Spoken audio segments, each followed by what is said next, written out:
রহিম আলহামদুলিল্লাহ ওয়াসসালাতু ওয়াসসালামু আলা রাসূলিল্লাহ ওয়া আলা আলিহি ওয়া সাহবিহি আজমাইন রব্বি ইশরাহ লি সাদরি ওয়া ইয়াসসির লি আমরি ওয়াহলুল উকদাতাম মিন লিসানি ইয়াফকাহু কওলি। লেখক রহমতুল্লাহ আলাইহি বেঁচে আছেন এখনো, রহমতুল্লাহ আলাইহি বললাম, লেখক হাফেজাহুল্লাহ, তবে রহমতের সবাই হকদার।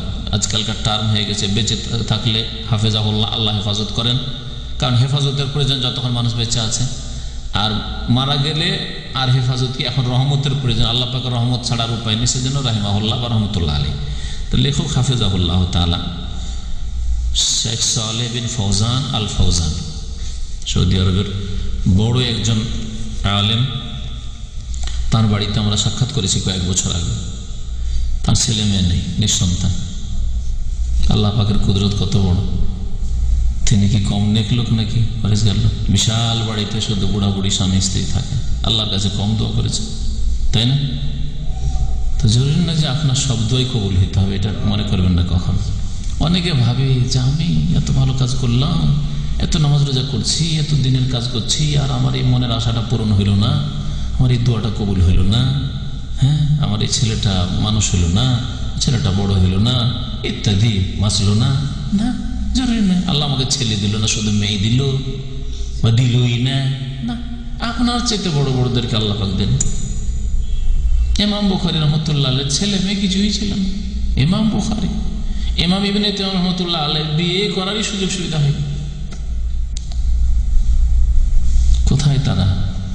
সুতরাং সবসময় মনে রাখবেন যে আমরা সকলে, প্রত্যেক মানুষ আল্লাহ পাকের বান্দা। আমাদের হাতে যতই বড় ব্যক্তিত্ব হয়ে যান না কেন, মহান ব্যক্তি পরেশগার হয়ে যান না কেন, আল্লাহ পাকের গোলাম। আল্লাহ ইচ্ছা করলে দেবেন, না হলে না দেবে। আল্লাহ ভালো জানেন যে আপনাকে দিলে লাভ হইতো না লস হইতো, ক্ষতি হইতো আপনার হয়তো। আল্লাহ পাক ভালো জানেন, আপনাকে দেননি, ওতে আপনার কল্যাণ আছে এবং আপনার এতে পরীক্ষা আছে, আর অন্যদের জন্য শিক্ষা আছে। যে এত বড় ব্যক্তিত্ব আদায় করতে পারেনি আল্লাহর কাছ থেকে, তাহলে আবার কোনো পীরে আদায় করে দিতে পারে নাকি? হ্যাঁ, কোনো হুজুরে আদায় করে দিতে পারে নাকি? এটা আল্লাহ পাকের ইচ্ছা একমাত্র, একক ক্ষমতার মালিক আল্লাহ পাক রব্বুল আলামিন। তো তিনি বলছেন যে প্রথম অধ্যায় হচ্ছে ফি বায়ানিল আকিদা, আল ফাসলুল আউয়াল ফি বায়ানিল আকিদা ওয়া বায়ানে আহমিয়াতিহা বিইতিবারিহা আসাসান ইয়াকুমু আলাইহি বিরাউদ্দিন। এই অধ্যায় হচ্ছে আকিদার বর্ণনা সম্পর্কে এবং তার গুরুত্ব সম্পর্কে। এই জন্য তার গুরুত্ব সম্পর্কে আলোচনা করব যে এটা হচ্ছে দ্বীনের বুনিয়াদ। দ্বীন ইসলামের যতগুলি বিধিবিধান রয়েছে সবগুলির বুনিয়াদ, ভিত্তি হচ্ছে কিসের ওপর? আকিদার ওপর। তাহলে আকিদা মানে কি জানতে হয়। আল আকিদাতু লুগাতান, আকিদার আবিধানিক অর্থ বা শাব্দিক অর্থ, আকাদা ইয়াকিদু মানে বাঁধন লাগানো, আকাদা ইয়াকিদু, উকদাতান মানে হচ্ছে বাঁধন লাগানো, বন্ধন। এই জন্য আল্লাহ পাক রব্বুল আলামিন বিবাহ যে ইজাব কবুল, স্বামী স্ত্রী যে কবুলটা হইল, হ্যাঁ, এই যে একটা মেয়েকে আপনি কবুল করলেন, বিবাহ করলেন, একে আল্লাহ পাক উকদাতুন নিকাহ বলেছেন। ওয়ালা তাযিমু উকদাতান নিকাহি হাত্তা ইয়াবলুগাল কিতাবু আজালা। ওয়ালা তাযিমু উকদাতান নিকাহ, তোমরা বিবাহ বন্ধনের সংকল্প করিও না, ইচ্ছা করিও না, হাত্তা ইয়াবলুগাল কিতাবু আজালা, যতক্ষণ পর্যন্ত তার লিখনি নির্ধারিত সময় না পৌঁছেছে, মানে ইদ্যত না পার হয়েছে।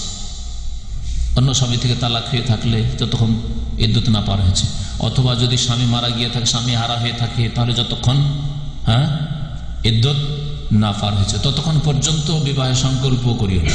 4 মাস 10 দিন হয়নি স্বামী মারার পরে, আর ভিতরে ভিতরে এইদিকে আলাপ আলোচনা শুরু করে দিয়েছেন, বিবাহ আল্লাহ হারাম করেছেন। উকদাতুন নিকাহ যেটা এখানে দেখাতে চাচ্ছি, উকদাতুন নিকাহ, উকদা আকাদা ইয়াকিদু উকদাতান, উকদাতান মানে কি? এখানে বন্ধন। উকদাতুন নিকাহে, নিকার বিবাহের বন্ধন আল্লাহ বলছেন। লেখক বলছেন যে আকদ মানে হয় রাব্তুশ শাই, এজন্য আকদে নিকাহ বলে। ব্যবসা বাণিজ্য যে ইজাব কবুল, ওতেও ইজাব কবুল আছে। একজন লোককে আপনি বললেন কত দাম? 10 রিয়াল, শুনেন, এই যে 10 রিয়াল বললো সে, আর আপনি বললেন যে নেন, ইজাব কবুল হয়ে গেল। এটাকে বলে আকদে বাই। আকদে বাই মানে ব্যবসার বন্ধন হয়ে গেল, কেনা বেচা। ও বেচতে চেয়েছে আর এ কিনে নেওয়ার জন্য পয়সা দিয়ে দিয়েছে, হয়ে গেছে। তো আকদ মানে হচ্ছে কি রাব্তুশাই, কোনো কিছুকে বাঁধা বা জড়ানো। আরবা বলে এ তাকাত্তু কাজা, আমি এটা বিশ্বাস করি, মানে অন্তর থেকে এই আকাদ্দু আলিহিল কালবা, অন্তরে এর বন্ধন বেঁধে দিয়েছে। বিশ্বাস করে অন্তর থেকে মানে অন্তরে যেন বাঁধন বেঁধে গেছে, বাঁধন হয়ে গেছে। তো আকীদা শাব্দিক অর্থ তো বুঝে নেন, বন্ধন, গিরা, হ্যাঁ, এগুলি অর্থ। আল্লাহ পাক কসমের ক্ষেত্রে বলছেন লা ইউআখিযুকুমুল্লাহু বিল্লাগহি ফি আইমানিকুম ওয়ালাকিন ইউআখিযুকুম বিমা আক্কাদতুমুল আইমান। আল্লাহ পাক তোমাদেরকে ধরবেন না, লা ইউআখিযুকুমুল্লাহু বিল্লাগহি ফি আইমানিকুম, তোমাদের কসমে যেগুলো অনার্থক কসম, অনিচ্ছাকৃত, হঠাৎ করে মুখ দিয়ে আল্লাহর কসম বেরিয়ে গেল, আল্লাহ ধরবেন না। আরো যদি আল্লাহ আল্লাহ করে আল্লাহ ধরবেন না, তবে খুব বেশি বেশি করতে হবে না, অনিচ্ছাকৃত বেরিয়ে গেল, ইচ্ছা করে অন্তর থেকে সংকল্প করে বেরোবে। যেমন একটা লোক রাস্তা জিজ্ঞেস করছে, আরবদের মধ্যে এত কসম বেশি আছে, জিজ্ঞাসা করছে যে খোবার কোন রাস্তায়, ওয়াল্লাহি মাদরি। তারপর চিন্তা করছে, আরে রাস্তা তো জানি, কিন্তু ইচ্ছা করে বলে ওয়াল্লাহি মাদরি, আল্লাহর কসম জানি না। পরে চিন্তা করছে বলতে তো পারবো, তাহলে কি আল্লাহ ধরবেন? তাহলে কসমে কাফারা দিতে হবে না? অন্তর থেকে সংকল্প করে বলেন, কিন্তু যখন অন্তর থেকে সংকল্প করে বলেছে, একটু ভালো করে বলেন না ভাই খোবার কোনটা দিয়ে যাবো, চিন্তা করে মন স্থির করে বলছে ও আল্লাহ মার, তাহলে এটা হচ্ছে এমন কসম যা কাফারা লাগবে। হ্যাঁ,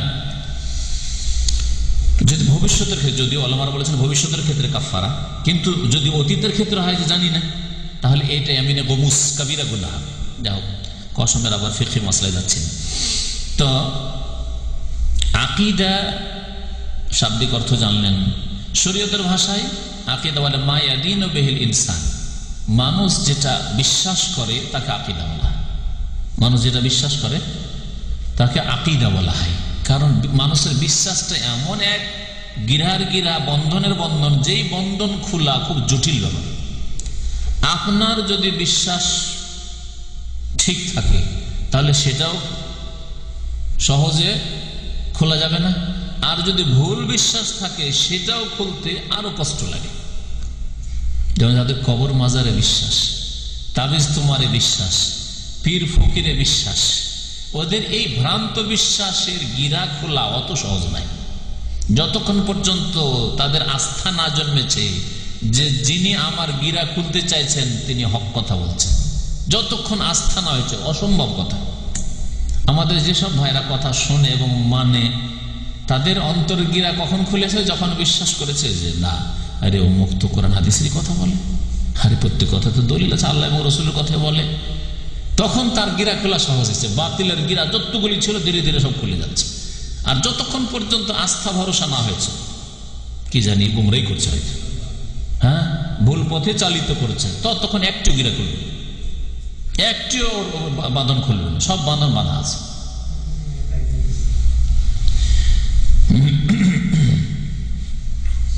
আকীদা তাহলে দুই ভাগে বিভক্ত। আকীদা মানে যখন মানুষ যা বিশ্বাস করে তাহলে দুই ভাগে বিভক্ত। কি? সহি বিশ্বাস। আকীদা সাহিহা মানে সঠিক বিশ্বাস, খাঁটি বিশ্বাস, আকীদা সহিহা। আর আকীদায়ে ফাসিদা বা আকীদায়ে বাতিলা, ভ্রান্ত বিশ্বাস। মানুষ দুই রকমের বিশ্বাস করে, বরং একজন মানুষ অনেক সময় কিছু সহি বিশ্বাস করে, সঠিক জিনিস, কিছু ভ্রান্ত বিশ্বাস করে। যেমন একজন ভালো মানুষ সম্পর্কে আপনার ভুল ধারণা, এমন ভুল বুঝিয়ে দিয়েছে, ভুল পড়িয়ে দিয়েছে যে আপনার ভ্রান্ত বিশ্বাস হয়ে গেছে।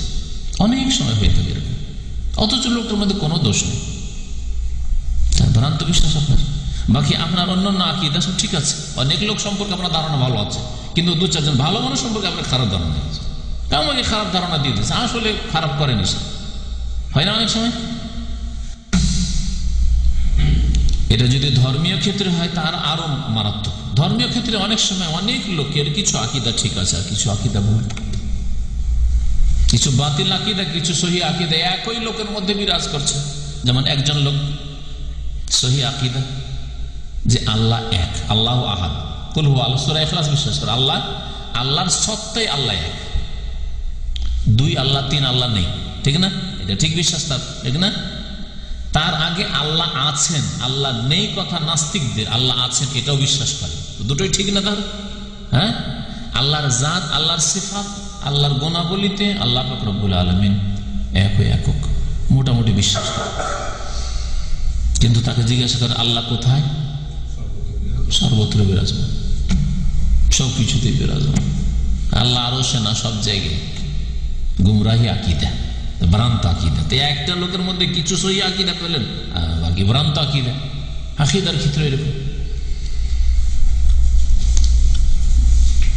কিছু সংশোধন হয়েছে, হয়তো আল্লাহ আরো সে আসবে, ওটাও বিশ্বাস করি। হ্যাঁ, কিন্তু আল্লাহ খাস খাস লোক, অলিয়া উলিয়ার মধ্যে আল্লাহ, অলিয়া উলিয়ার আল্লাহর মধ্যে ফানা ফিল্লা হইতে পারে, যেমন সুফি বিদাতীদের আকীদা। হ্যাঁ, সর্বত্র বিরাজমান বললো না আল্লাহ আরশে, কিন্তু খাস খাস লোক, সবার মধ্যে সব জায়গায় না থাকলেও খাস খাস লোকের মধ্যে, হোসেন মানসুর হাল্লাজ এর মধ্যে কুফরি আকীদা, আনাল হক, আমার মধ্যে আল্লাহ।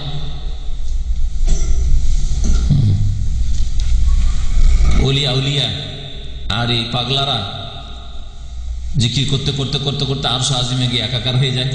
আকীদা নাই ওদের, এগুলো ভ্রান্ত আকীদা। যদিও মুখে বলছে আল্লাহ এক, আল্লাহ ওয়াহদাহু লা শারীক, আল্লাহর কোনো শরীক নেই, কিন্তু দেখেন কি করলো।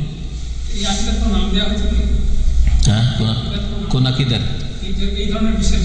হ্যাঁ, এগুলো সুফিবাদের শিরকি আকীদা, এটাও শিরক।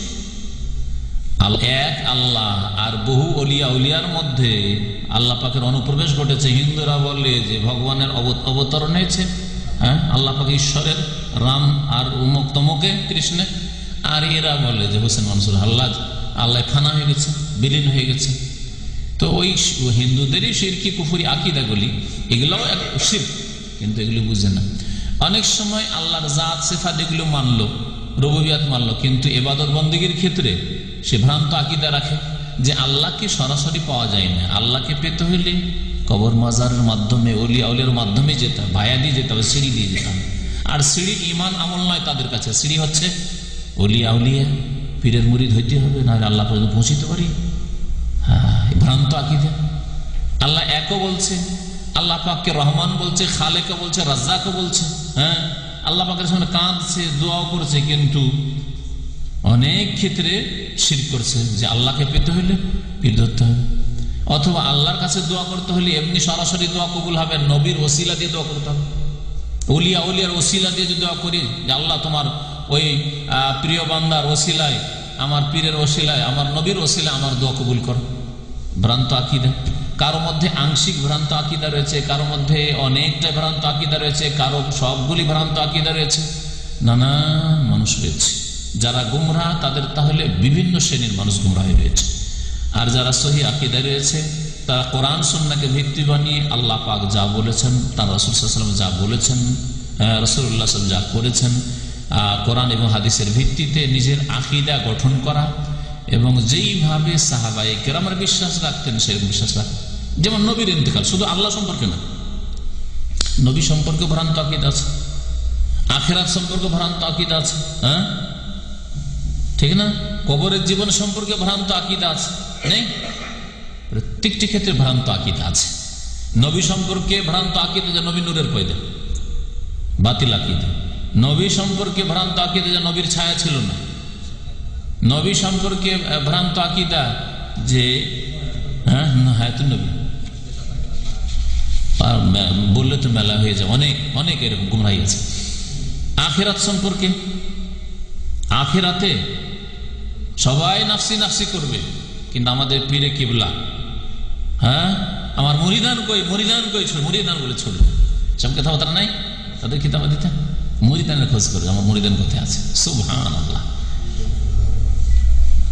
সেই দিনে, অথচ সহিহ বুখারী হাদিস, সেই দিনে লা ইয়াকাল্লাম ইল্লা রাসূল, নবী রাসূল ছাড়া কেউ কথাই বলতে পারবে না। কোথায় পীরের নামাজ?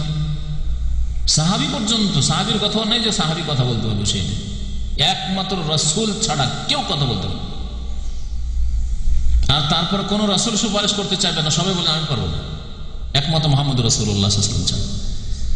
আরে মুরিদানের খোঁজ করবে কিয়ামতের মাঠে, নিজেরই কি যে হবে সেই দিন না হক বাতিলের ফয়সালা হবে, যখন লাঞ্ছিত অপদস্থ হবে এই বিদআতপন্থীদের নেতারা, ধর্মীয় নেতারা এবং তাদের অনুসারীরা, তখন বোঝা যাবে।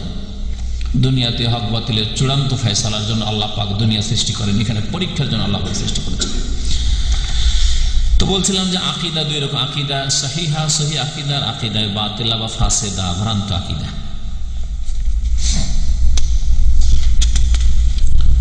মত সম্পর্কে, মতের জীবন সম্পর্কে ভ্রান্ত আকীদা আছে। মরণের সময় কাফনে যদি সাজারা নামা পীরদের সিলসিলা বেঁধে দেওয়া হয়, তাহলে মনকে নাকির আর জিজ্ঞাসাই করবে না, সওয়ালই করবে না, তাদের কিতাব আছে। আর পীরদের যতগুলি সিলসিলা আছে, যতগুলি তরিকতের সিলসিলা আছে, ওরা সাজারা নামা লেখা আছে তাদের কিতাবগুলিতে, ওই সাজারা নামা ওই কাফনে বেঁধে দেয়, কাফনে বেঁধে দেয়। ওইটা খুলে মনকে নাকি দেখে যায় রে ওই তো মুখপুর পীরের তরিকার লোক, হ্যাঁ, বিনা প্রশ্ন চলে যাবে, কোনো প্রশ্ন করবে না। ভ্রান্ত আকীদা। মুসলিমদেরও ভ্রান্ত আকীদা আছে আর কাফেরদেরও ভ্রান্ত আকীদা আছে। খ্রিস্টানদের যেমন ভ্রান্ত আকীদা যে খ্রিস্টান যতই পাপ করুক কোনো অসুবিধা নেই, জাহান্নামে যাবে না, কারণ সমস্ত পাপের কাফারা হিসাবে ঈসা আলাইহিস সালাম নিজেকে বলিদান করে দিয়েছেন, কোরবানি করে দিয়েছেন। হ্যাঁ, তাকে যে সুলিতে চড়িয়ে দেওয়া হয়েছে, এতেই সমস্ত খ্রিস্টান জগতের কাফারা হয়ে গেছে, মাফ। তারাকে যদি কি আমাদের জিজ্ঞাসা করা হয় যে তুমি এই পাপ জেনা করেছো, মদ খেয়েছো, খ্রিস্টান, হ্যাঁ, শিরক কুফরি করেছো, বলছে ওর কাফারা তো অগ্রিম আমাদের নবী পেশ করে দিয়েছে। আপনার পুত্র ঈসা আলাইহিস সালাম সন অফ গড থাকতে কাফারা পেশ করে দিয়েছে। কত ভ্রান্ত আকীদা।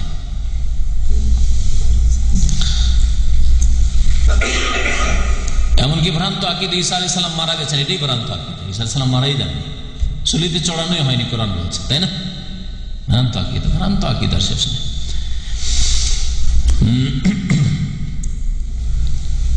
শরীয়তের ভাষায় আকীদার যে মৌলিক বিষয়গুলি, সেগুলি হচ্ছে ঈমানের পিলার সমূহ, ঈমানের যে স্তম্ভগুলি রয়েছে, এগুলি হচ্ছে শরীয়তের মৌলিক আকীদার বিষয়। এছাড়া অনেক সহি বিশ্বাস রয়েছে, ভুল বিশ্বাস রয়েছে। মৌলিক ঈমানের যে খুঁটিগুলি বা স্তম্ভগুলি, সেগুলি হচ্ছে আল ঈমান বিল্লাহ, আল্লাহর প্রতি ঈমান, আল্লাহর প্রতি বিশ্বাস। ও মালায়েকাতি, আল্লাহ পাকের ফেরেশতাগণের প্রতি বিশ্বাস। ও কুতুবি, আল্লাহ পাকের কিতাব সমূহ যে আল্লাহ পাক নাযিল করেন তাতে বিশ্বাস। রাসূলগণের প্রতি বিশ্বাস, পরকালের প্রতি বিশ্বাস, ভালো মন্দ তকদিরের প্রতি বিশ্বাস। হ্যাঁ, না আর ওগুলোর অত ব্যাখ্যার প্রয়োজন নেই। আকীদা, আকীদা হচ্ছে আমালুন কলবি, অন্তরের আমল, এই কথা লিখেছে। হ্যাঁ, আকীদা হচ্ছে, আকীদা মানে বিশ্বাস। বিশ্বাস কার কাজ? জবানের কাজ না হাত পায়ে কাজ? অন্তরের কাজ। মানুষ বিশ্বাস করে অন্তর দিয়ে। আপনার সম্পর্কে ভালো ধারণা আছে আমার, এটা অন্তর থেকে। তাহলে আকীদা কাজটা, বিশ্বাস করা কাজটা, ভুল বিশ্বাস করুক আর সঠিক বিশ্বাস করুক, এটা হচ্ছে অন্তরের কর্ম। আল্লাহ পাক অঙ্গ প্রত্যঙ্গের ডিউটি ভাগ করে দিয়েছেন। কিছু কাজ আল্লাহ দিয়েছেন হৃদয়কে, কলবকে, যে তুমি এগুলো করবে, তোমার ডিউটি। কিছু কাজ আল্লাহ জবানকে দিয়েছেন, কিছু কানকে দিয়েছেন, নাককে দিয়েছেন, হাতকে দিয়েছেন, পাকে দিয়েছেন, অঙ্গ প্রত্যঙ্গকে আল্লাহ পাক ভাগ করে দিয়েছেন। জবানকে দিয়েছেন কথা বলার জন্য আর স্বাদ গ্রহণ করার জন্য, জিহ্বা স্বাদ গ্রহণ করার জন্য, আর এই জবান কথা বলার জন্য, তাই না? অন্তর, অন্তর কাজ শুধু বিশ্বাস করা না, বিশ্বাস করা ছাড়া অন্তর কাজ। নিয়ত করা অন্তরের কাজ। যারা বিদাতি নাওয়াইতো পড়ে তারা এই বিষয়টি বুঝে না, মূর্খ। আর জবান দিয়ে নিয়ত হয়, নিয়তের কাজ, নিয়ত এখান থেকে হয়।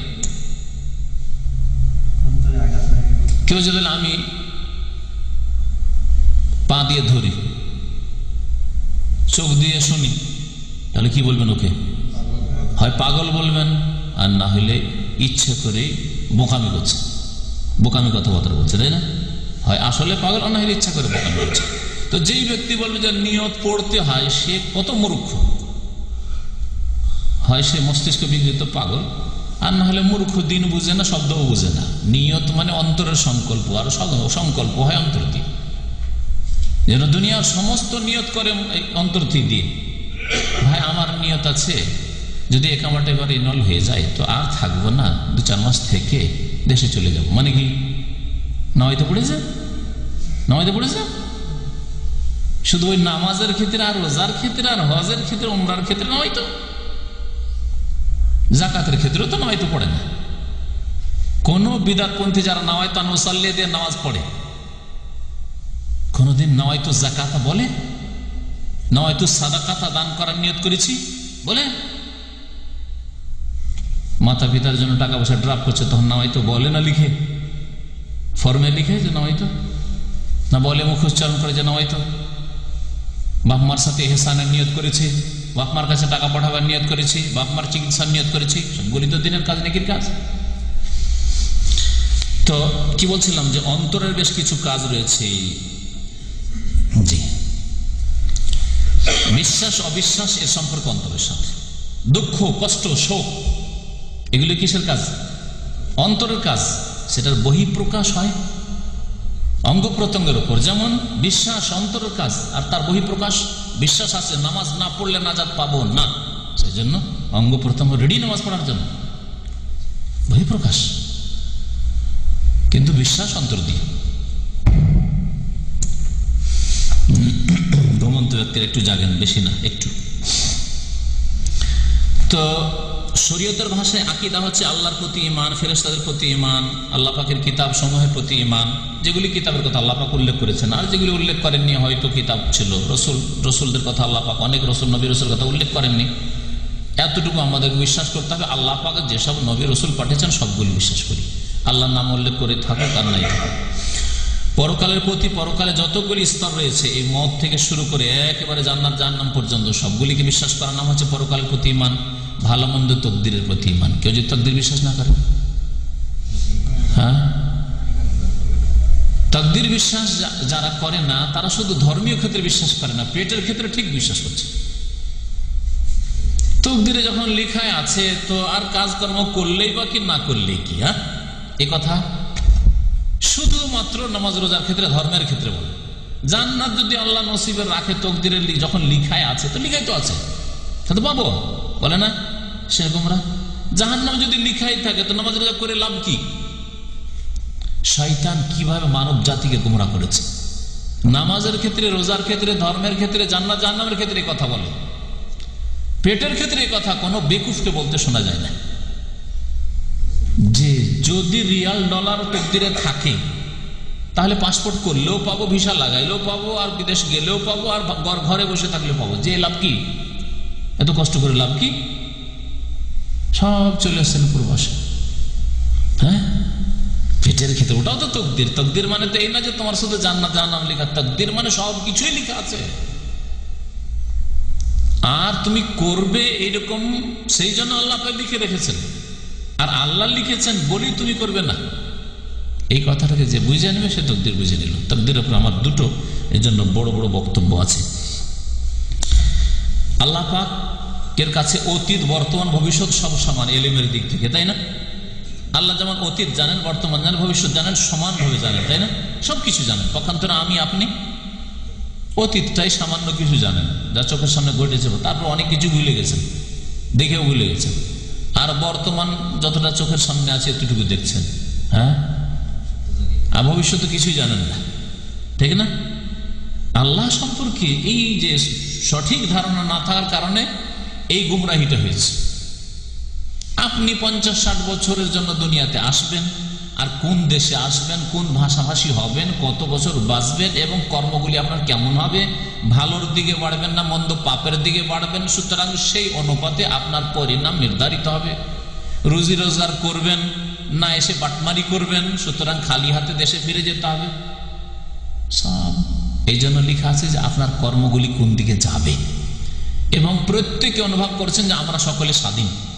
ডিউটি করতে যাচ্ছেন তখন স্বাধীনভাবে যাচ্ছেন, কোনোদিন গেলেন না, শুয়ে থেকে গেলেন, স্বাধীনভাবে শুইলেন, নামাজ পড়তে গেলেন, স্বাধীনভাবে যাচ্ছেন, কেউ যাচ্ছেন না বা কোনোদিন যাচ্ছেন না স্বাধীনভাবে, কেউ বিছানাতে বেঁধে রাখেনি, না জিন শয়তানে বেঁধে রেখেছে, না মানুষ শয়তানে বেঁধে রেখেছে। এর অনুভব করি না আমরা, অনুভূত। তাহলে মানুষ যে স্বাধীন, আমরা প্রত্যেকে যে স্বাধীন, হরকত আমাদের এই রোগের হরকত না, চলাফেরা এটা স্বাধীনভাবে করছি, এটা একবারে হাড়ে হাড়ে আমরা টের পাচ্ছি, তাহলে আমরা তো স্বাধীন। এই স্বাধীনতাকে যদি অন্যায় কাজে লাগাই, ভালো কাজে, নেক কাজে না লাগাই, তার জন্য আমাদের জবাবদিহি করতে হবে।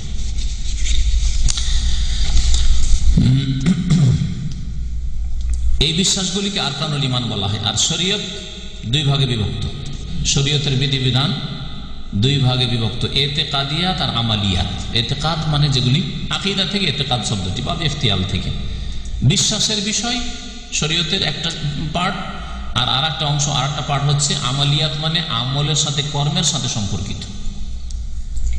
যেমন আল্লাহ এক, আল্লাহ পাকের কোনো শরীক নেই, আমাদের শেষ নবী বা আমাদের নবী কে, সারা বিশ্বের জন্য যিনি নবী হয়ে এসছেন মুহাম্মদ সাল্লাল্লাহু আলাইহি ওয়াসাল্লাম, তার রিসালাত কিয়ামত পর্যন্ত থাকবে, তার অনুসারী কিয়ামত পর্যন্ত থাকবে, এগুলি হচ্ছে বিশ্বাস। আর 5 ওয়াক্ত সালাত ফরজ, পর্দা মহিলাদের জন্য ফরজ, কি হালাল কি হারাম, এগুলো হচ্ছে আমলিয়াত, আমল। তাহলে এতেকাদিয়াত, এতেকাদের বিষয়গুলি হচ্ছে হিয়াল্লাতিল্লাহ তাআল্লাকু বিকাইফিয়াতিল আমাল, এতেকাদের বিষয়, বিশ্বাসের বিষয়গুলি ওগুলি যেগুলো আমলের ধরনের সাথে তার কোনো সম্পর্ক নেই। যেমন আল্লাহ পাক যে রব, প্রতিপালক, এটা বিশ্বাস করা এতেকাদুর রুবুবিয়্যাতিল্লাহ। ওয়া উজুবে ইবাদতি, আল্লাহ পাকের ইবাদত করা ফরজ, এই বিশ্বাস করা। এইরকমই ঈমানের যতগুলি পিলার আছে সেগুলিকে বিশ্বাস করা, এগুলি হচ্ছে এতেকাদ, বিশ্বাস। এগুলিকে বলা হয় উসুল বা আসলিয়া। এগুলো হচ্ছে বুনিয়াদি বিষয়, এগুলো হচ্ছে বুনিয়াদি বিষয়। আর আমালিয়াত যেগুলি মায়াত আল্লাহ বিকাইফিয়াতিল আমাল, আমলের কর্মের পদ্ধতির সাথে সম্পর্কিত বিষয়গুলিকে আমলি বিষয় বা আমালিয়াত বলা হয়। যেমন সালাত, যাকাত, সওম, রোজা, এইরকমই হজ, উমরা, এগুলোকে বলা হয় ফুরু বা ফারঈয়া। হলো উসুলিয়া মানে বুনিয়াদি বিষয়, আর ফারা মানে হচ্ছে শাখা। এই জন্য আজকাল ব্রাঞ্চকে কি বলা হয়? ফারা বলা হয়। ফারুদ্দাম্মা মানে দাম্মাম ব্রাঞ্চ, দেখবেন আরবিতে যে কোনো ব্যাংকে বা অন্য কোনো কোম্পানির দাম্মাম শাখা, ফারুদ্দাম্মাম। তো শাখা প্রশাখা, তাহলে ইসলামের শাখা প্রশাখা হচ্ছে অন্যগুলি। এই জন্য একটা গাছের সাথে ইসলামকে তুলনা করতে পারেন, ইসলামকে একটা গাছের সাথে তুলনা করতে পারেন। একটা গাছের শিকড় আছে, আর শিকড়ে অনেকগুলি শিকড় গেছে, শিকড়ে একটা মূল শিকড়, আর বাকিগুলো অনেকগুলি শিকড় আছে, জড় এদিক ওদিক গেছে, তাই না? তো এগুলি হচ্ছে বুনিয়াদি একটা গাছের জন্য। আর তারপরে হচ্ছে কাণ্ড, কাণ্ডের উপরে ডাল, কয়েকটা ডাল গেছে, আর ডালগুলি থেকে উপর ডাল বেরিয়েছে, শাখা, শাখা থেকে উপশাখা, আর তারপরে তখন আবার লতা পাতা ইত্যাদি। তো এইরকম হচ্ছে শরীয়তের বিষয়গুলি, শরীয়তের বিষয়গুলি যে যত সুন্দর করে শিকড় থেকে শুরু করবে, কারণ শিকড় না থাকলে গাছের কোনো মূল্য নেই। শিকড় থেকে শুরু করবে, কাণ্ড, ডাল, মোটা মোটা ডাল, এগুলির হেফাজত করবে, আর তারপরে তখন শাখা প্রশাখা, পাতা, সবগুলির হেফাজত করবে।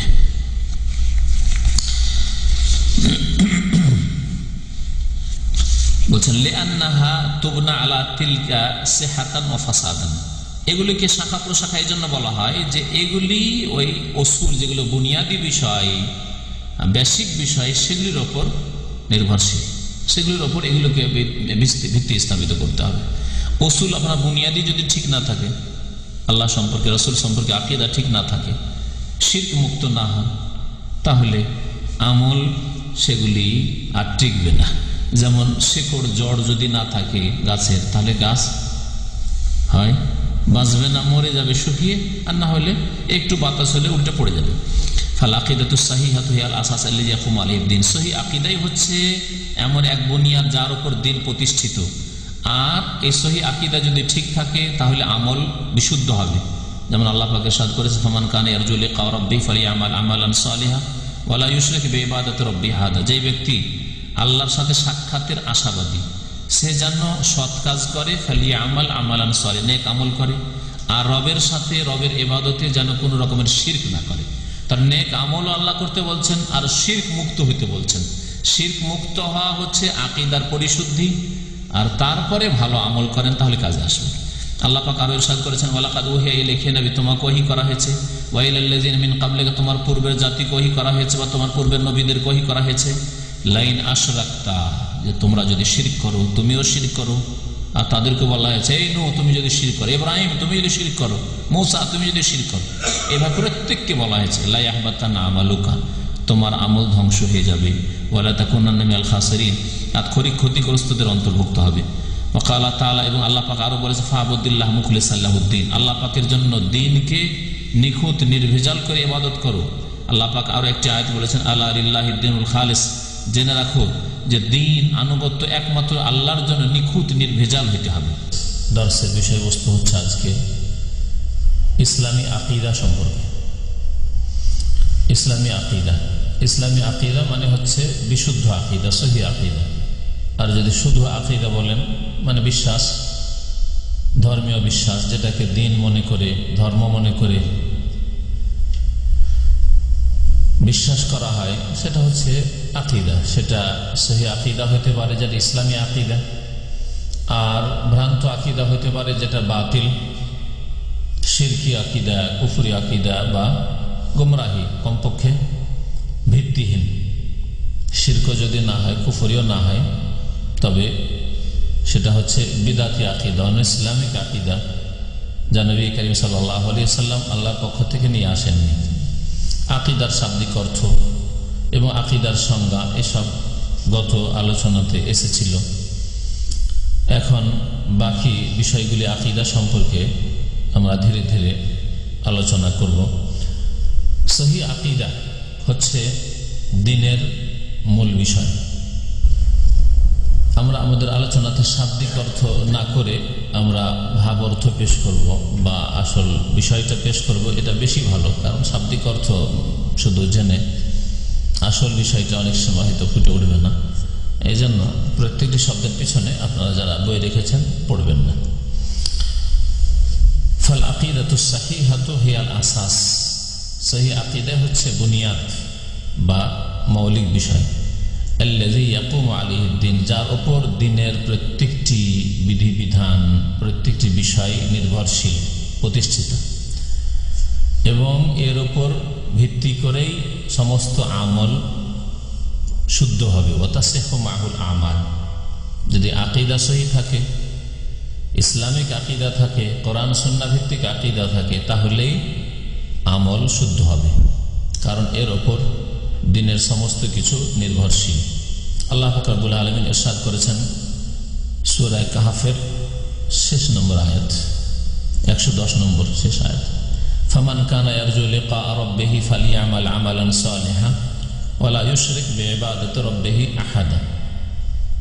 যে ব্যক্তি তার রবের সাথে সাক্ষাতের আশাবাদী, অর্থাৎ আল্লাহ পাক রব্বুল আলামিনের সত্তায়, তার ইবাদত বন্দেগীতে বিশ্বাসী এবং তার সাথে সাক্ষাৎ করতে হবে এই আশা আছে, এবং ভালো অবস্থায় সাক্ষাৎ করতে চায়, আল্লাহ পাকের সন্তুষ্টি পেতে চায়, জান্নাত পেতে চায়, এই হচ্ছে এর অর্থ। ফামান কানা ইয়ারজু লিকা রাব্বিহি, যেমন অন্য জায়গায় আছে লিমান কানা ইয়ারজুল্লাহ ওয়াল ইয়াউমাল আখির। তো আল্লাহর সম্পর্কে আশাবাদী মানে আল্লাহর প্রতি বিশ্বাসী, আল্লাহ পাকের প্রেরিত রাসূলের প্রতি বিশ্বাসী, আল্লাহ পাকের দ্বীনের প্রতি বিশ্বাসী, এবং আল্লাহ পাকের সাথে ভালো অবস্থায় সাক্ষাৎ করতে চায়, আল্লাহ পাক যাতে করে রাজি থাকেন। আর আল্লাহ পাক যদি সন্তুষ্ট হন কোনো বান্দার উপর, তাহলে অবশ্যই তাকে জান্নাত দেবেন। ফামান কানা ইয়ারজু লিকা রাব্বিহি, কেউ যদি তার প্রতিপালকের সাথে সাক্ষাতের আশাবাদী হয়, তাহলে দুটো কাজ করবে। আল্লাহ বলছেন ফালিয়ামাল আমালান সালিহা, সে যেন সৎ কাজ করে, নেক আমল করে, আমালান সালিহান, এমন আমল করে যেটা যোগ্য আমল। সালেহ মানে যোগ্য আরবি ভাষায়। যদি একটা জিনিস চলার মতো আর একটা অচল হয়, তাহলে সালেহ হাজা সালেহ মানে এটা চলবে, হাজা গায়ের সালেহ মানে এটা অচল। তাহলে এমন আমল করে যেটা আল্লাহ পাক রব্বুল আলামিনের কাছে গ্রহণযোগ্য, মকবুল। ওয়ালা ইউশরিক বিইবাদাতি রাব্বিহি আহাদা, এবং তার প্রতিপালকের সাথে কাউকে যেন শরীক না করে, অংশীদার স্থাপন না করে। দুটো কথা আল্লাহ বলেছেন। একটি মধ্যে রয়েছে শিরক মুক্ত হওয়ার কথা, আর একটির মধ্যে রয়েছে বিদাত মুক্ত হওয়ার কথা। এই দুটো যে কথা আল্লাহ পাক বলেছেন, এই দুটো কথাকে ভিত্তি করেই উলামায়ে কেরামগণ বলেছেন যে আমল কবুল হওয়ার জন্য, ইবাদত বন্দেগী কবুল হওয়ার জন্য দুটো শর্ত। একটা হচ্ছে ইখলাস বা তাওহীদ বা শিরক মুক্ত হওয়া। ইখলাস মানে আপনার আকীদা, ইবাদত বন্দেগীতে যেন কোনো খুঁত না থাকে, ভেজাল না থাকে, এই যে ইখলাস। তাওহীদ মানে আল্লাহ পাকের একত্ব, মানে যাতে করে শিরকের গন্ধ না থাকে, একই কথাই। আর শিরক মুক্ত হওয়া, শিরক মুক্ত হবেন তাহলে তাওহীদ প্রতিষ্ঠা হবে। আগে শিরক মুক্ত হতে হবে, তারপরে তাওহীদ প্রতিষ্ঠা হবে। আর তাওহীদ যদি প্রতিষ্ঠা হয় তাহলে ইখলাস পাওয়া যাবে। যদিও অনেক সময় ইখলাস এর চাইতে ব্যাপক অর্থে, সেই ক্ষেত্রে তাওহীদ দিয়ে ব্যাখ্যা করা যেতে পারে। যেমন অনেক সময় অনেকে পার্থক্য করে থাকার বলে থাকে যে শিরক এর মধ্যে আছে, এটা তো বলে না, কিন্তু বলে এর মধ্যে ইখলাস নেই, খুলুসিয়াত নেই। তার মানে কোন দুনিয়ার গরজে কাজটা করছে, তো দুনিয়ার গরজে করলেও তো শিরক হয়। কোন আমল যদি করেন, কোন ইবাদত করেন, দান খেরাত করেন, নামাজ পড়েন, আর দুনিয়ার গরজে করেন, বাপ মায়ের দেখাশোনা করেন, দুনিয়ার গরজে করেন, জমি জায়গায় ভাগ নিতে হবে সেই জন্য, না হলে করতেন না। অনেকে এরকম আছে, বাপের জমি জায়গা আছে, প্রপার্টি আছে বলে বাপ মার কাছে টাকা পয়সা পাঠায় আর বাপ মার সাথে ভালো ব্যবহার করে, না থাকলে একেবারে মানত না। তাহলে ইখলাস তো নেই, তাই না? নেকি পাবে?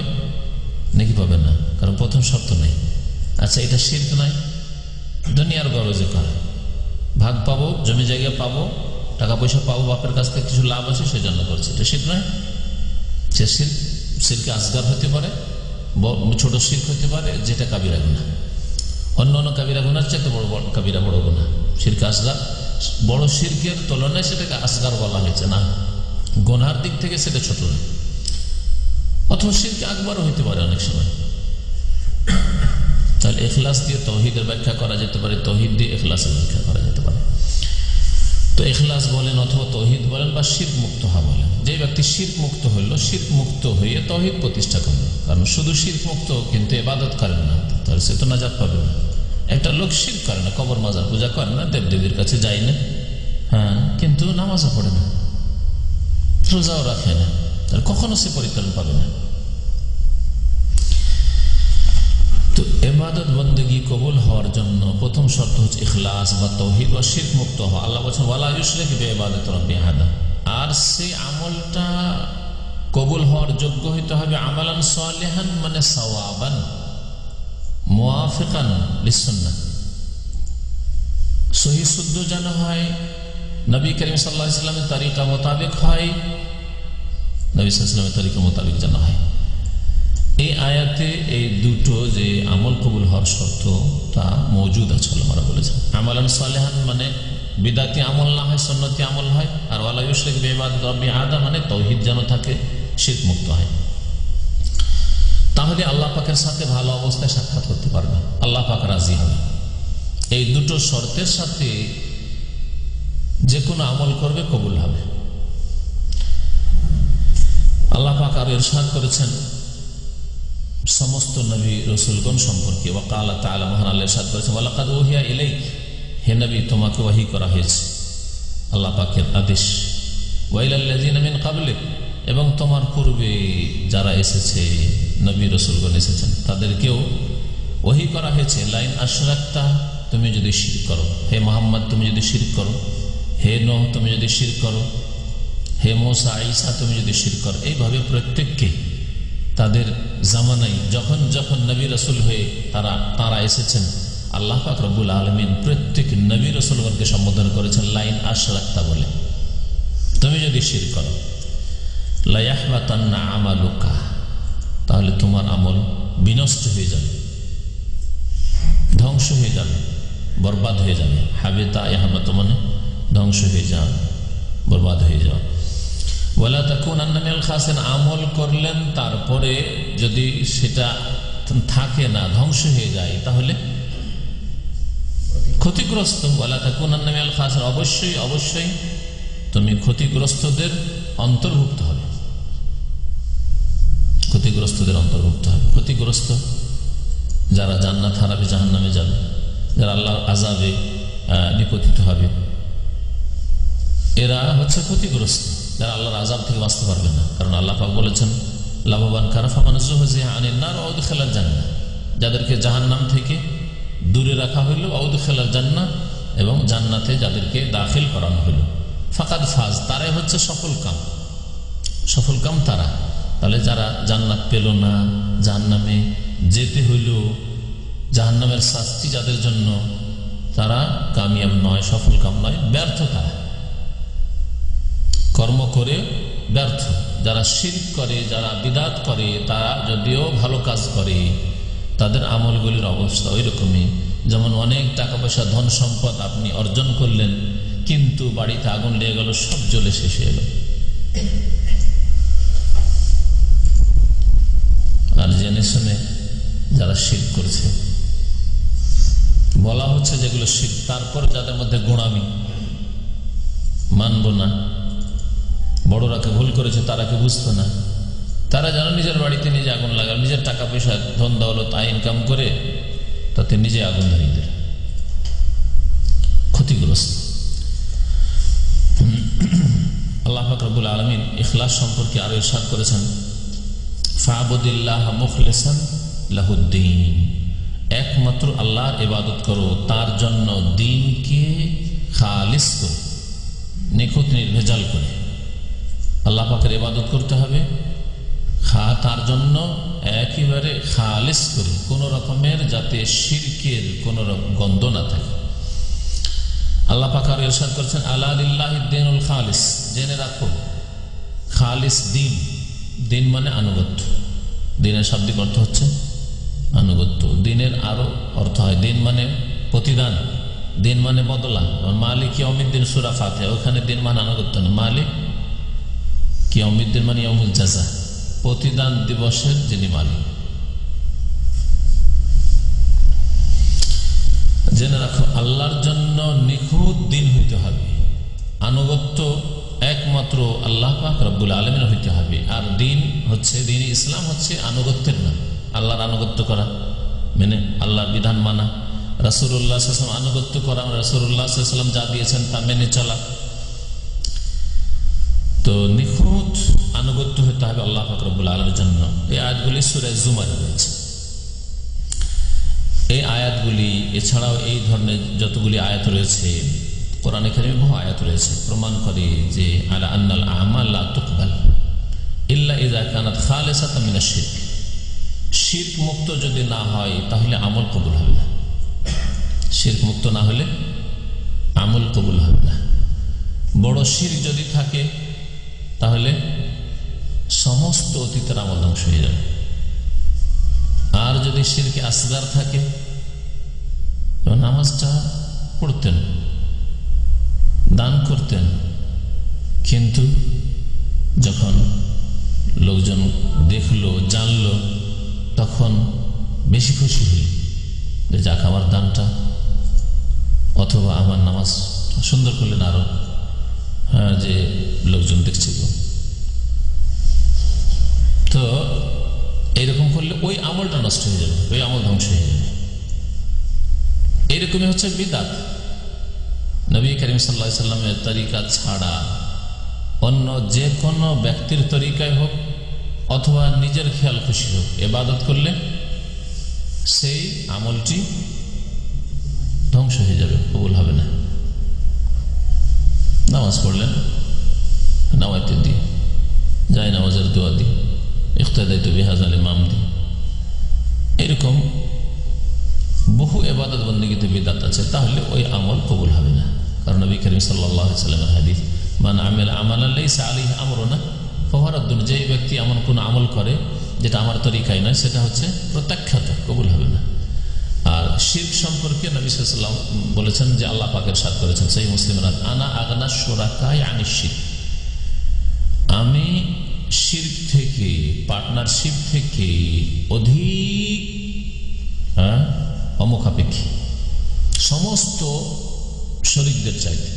দুনিয়ার শরীকরা অনেক সময়, বরং কি অধিকাংশই দুনিয়ার মানুষ শরীক ছাড়া একা চলতে পারে না।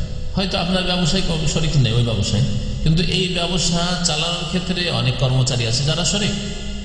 অর্থের দিক থেকে শরিক না থাকলে পরামর্শের দিক থেকে শরিক আছে। হ্যাঁ, বা ওই কাজগুলি করার ক্ষেত্রে লেবার না থাকলে আপনি একা করতে পারতেন না। হ্যাঁ, মাল যেখান থেকে নিয়ে আসছেন আপনি ওখান থেকে না পেলে আপনার ব্যবসা চলতো না, আপনার কাস্টমার না পেলে ব্যবসা চলতো না। তাহলে শরিক আছে, যে কোনো রকমের শরিক হোক না কেন আছে। আল্লাহ পাক বলছেন আনা আগনা শোরাকায় আনিশ্চিত, আনা আগনা শোরাকায় আনিশ্চিত, শিরক থেকে সমস্ত শরিকদের চাইতে বেশি আমি অমুখাপেক্ষী, আমি মহতাজ মুখাপেক্ষী নই কোনো শরিকের কোনো ক্ষেত্রে। সুতরাং ফামান আমেলা আমালান, কেউ যদি এমন কোন আমল করে, কর্ম করে, আশরাকা ফিহে মাইয়া গায়রি, সে আমলে আমার সাথে কাউকে যদি শরিক করে, কেউ দেখছে বলে এই কাজটা সুন্দর করে করলো, তার তো শিরকা হো, তাকেও ছেড়ে দিই আর তার এই শিরকেও ছেড়ে দিই, মানে এই শিরকি আমলকেও ছেড়ে দিই, তার মানে ওই আমল কবুল হয় না।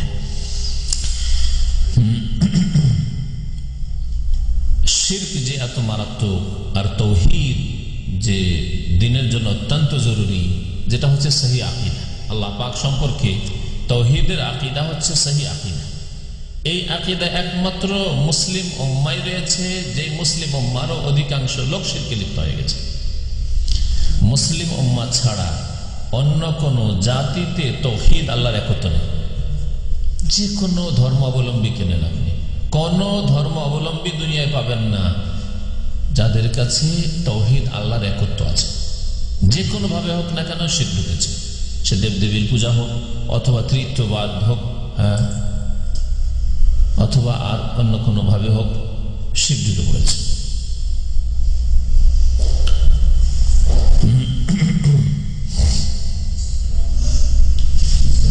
এই জন্য সমস্ত রাসূলগণ আলাইহিমুসসালাম তারা প্রথম আকীদার সংশোধনের জন্য প্রচেষ্টা চালিয়েছেন।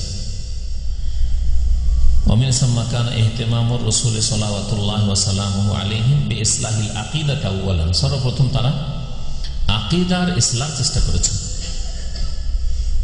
প্রথম হৃদয়ের পবিত্রতা, কলবে পবিত্রতা, যেই কলবে শিরক, কুফরি, মুনাফিকি লুকিয়ে থাকতে পারে। প্রথম অন্তরকে শিরক থেকে পাক করার চেষ্টা করা হয়েছে, আর তারপরে সে অন্তরকে তৌহিদ দিয়ে ভরপুর করা হয়েছে।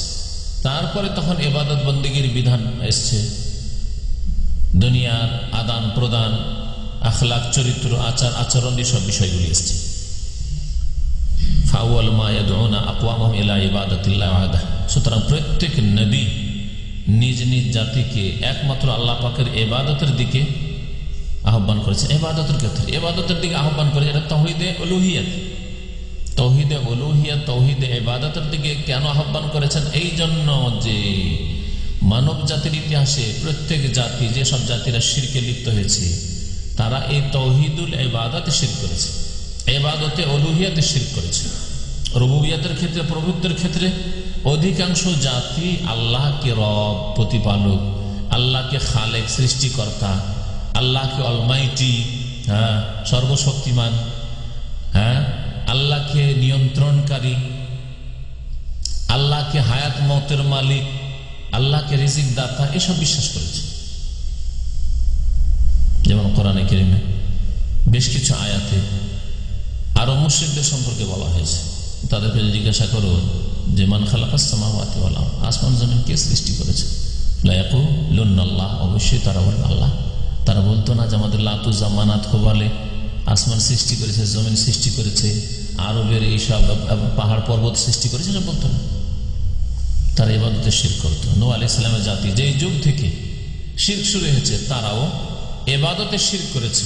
রুবুবিয়তে আল্লাহ পাকের প্রভুত্বে, আল্লাহ পাকের কাজে তার আল্লাহকে একই মনে করেছে, কিন্তু সেটা মুমিন হওয়ার জন্য, শিরক কুফরি মুক্ত হওয়ার জন্য যথেষ্ট হয়নি, সেটা পরিত্রাণের জন্য যথেষ্ট হয়নি।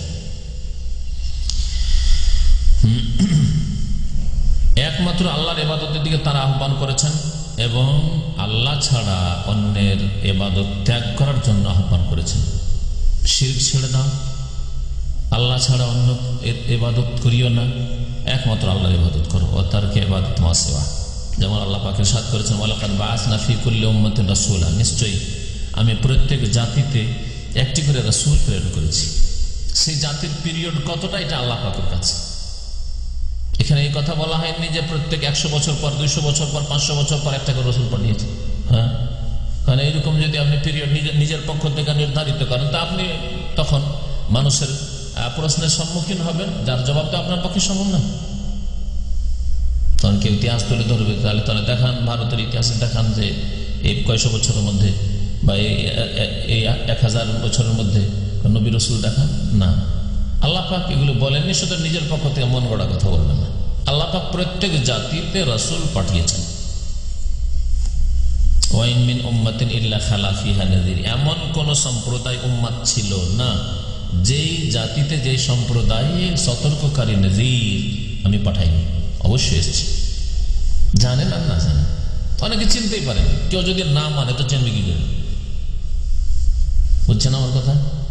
ধরেন মুশরিক পরিবেশে, জাপানে, চায়নাতে, ভারতে একজন নবী আসলেন, কিন্তু একটি লোক ঈমান নিয়ে আসলেন। এমন নবী কে চেনা যায়নি?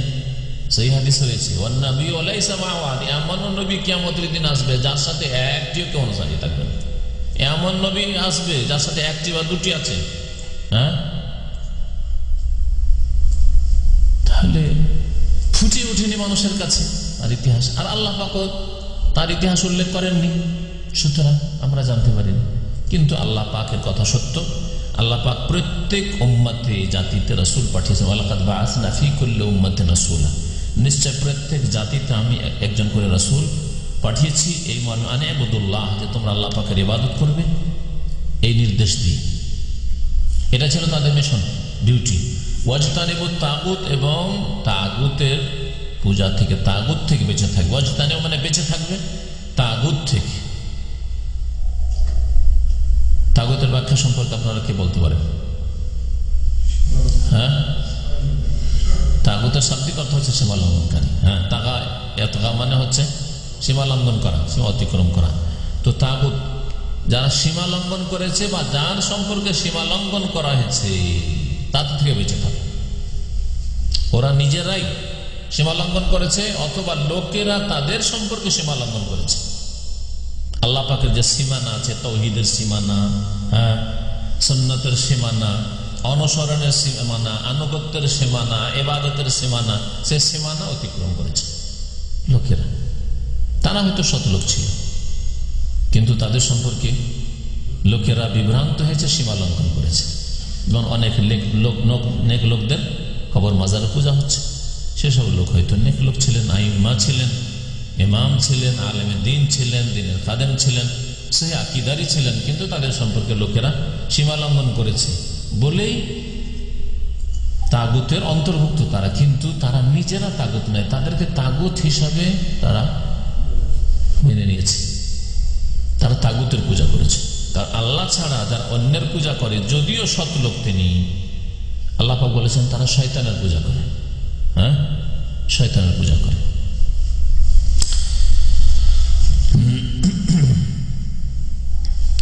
যত নবী রাসূলগণ এসেছেন তারা প্রত্যেকে সর্বপ্রথম নিজ সম্প্রদায়কে সম্বোধন করেছেন ইয়া কওমে, হে জাতি, হে আমার সম্প্রদায়, উবুদুল্লাহ মা লাকুম মিন ইলাহিন গায়রুহু, তোমরা আল্লাহ পাকের ইবাদত করো, তোমাদের তার ছাড়া আর কেউ ইলাহ নেই, মাবুদ নেই। ইলাহ মানে মাবুদ। আল্লাহ ইয়া আল্লাহ বাবে ফাতাহ ইফতাহ থেকে যতগুলি ব্যাখ্যা করা হয়েছে ইলাহ, তাফসীর বাইদাবিতে অনেকগুলি ব্যাখ্যা পেশ করেছেন ইমাম বাইদাবি রাহমাতুল্লাহ আলাইহি। তার মধ্যে সবচেয়ে বেশি শুদ্ধ এবং সহিহ বলিষ্ঠ হচ্ছে যে আল্লাহ ইয়া আল্লাহ বাবে ফাতাহ ইফতাহ থেকে, মানে আবাদা ইয়াবুদু। আল্লাহ ইয়া আল্লাহ ইলাহান মাসদার, মাসদার বিমান ইসমে মাফউল। তাহলে ইলাহুন মানে হচ্ছে মা'লুহ, আর মা'লুহুন মানে হচ্ছে মাবুদ। আবাদা ইয়াবুদু মাবুদান, ইলাহান মানে মাবুদান। তাহলে ইলাহ মানে হচ্ছে মাবুদ,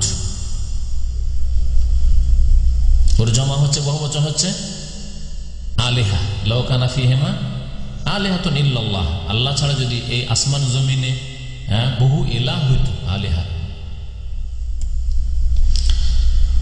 তো ইলাহ কেন বলা হয় ইলাহকে, মাবুদকে? কারণ তার ইবাদত করা হয়।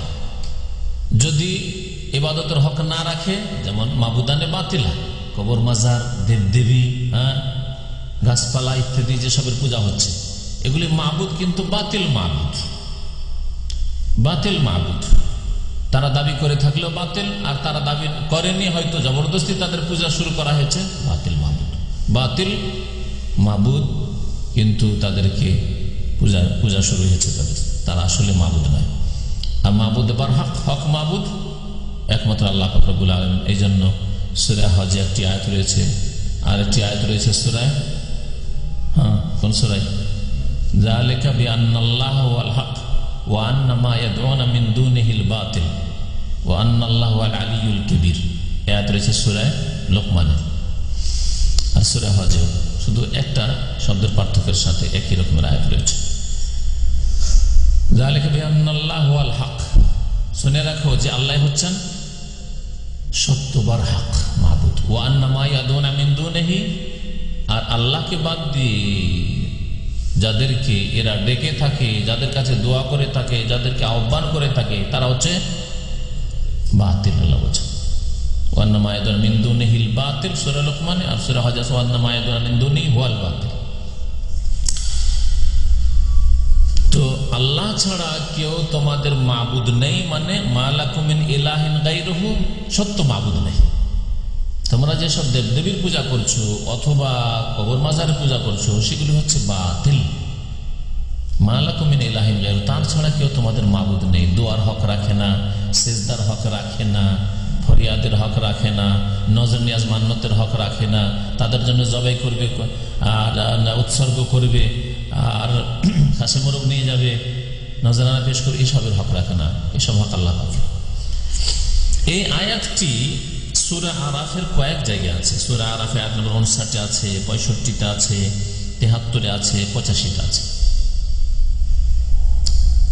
কয়েকজন নবী, হুদ, সালেহ, শুআয়ব, এইভাবে আরো কয়েকজন নবীর কথা ওখানে উল্লেখিত আছে। তারা প্রত্যেকে বলেছেন নিজ নিজ জাতিকে, ইয়া কওমে, হে আমার সম্প্রদায়, উবুদুল্লাহ, আল্লাহ পাকের তোমরা ইবাদত করো।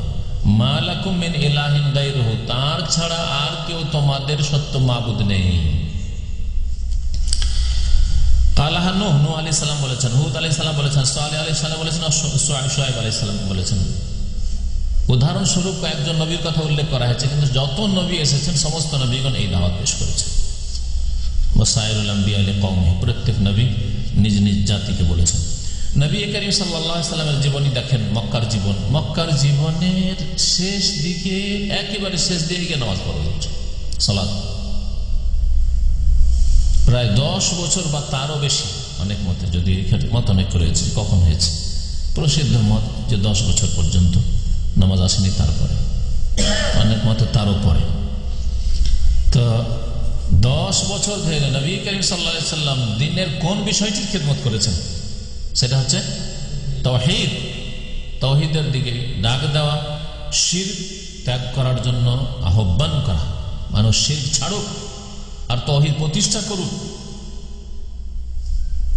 নাকি নবীর দাওয়াত ছিল ক্ষমতা হাতে নেওয়া, ক্ষমতায় যাওয়া?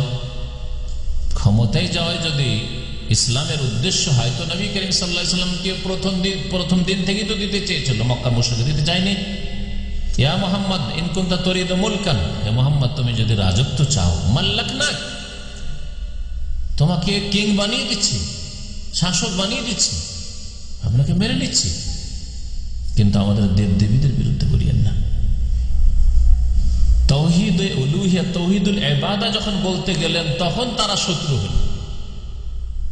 যদি তিনি বলতেন দেখো আমার উদ্দেশ্য হচ্ছে নেতৃত্ব, আমার উদ্দেশ্য হচ্ছে যে অসৎ লোকদেরকে ঠিক করতে হলে আর শুধু এইরকম দাওয়াত দিয়ে চলবে না, বরং ক্ষমতা হাতে নিতে হবে, প্রশাসন হাতে নিতে হবে, সেনাবাহিনী হাতে নিতে হবে, জনবল হাতে নিতে হবে, ক্ষমতা না হলে ঠিক করা যাবে না, ক্ষমতা হলে ডান্ডা পিটি ঠিক করে দেবো, যেমন আজকালকার ধর্মের নামে রাজনীতি করা লোকেরা বলে থাকে, ক্ষমতা না হলে হয়?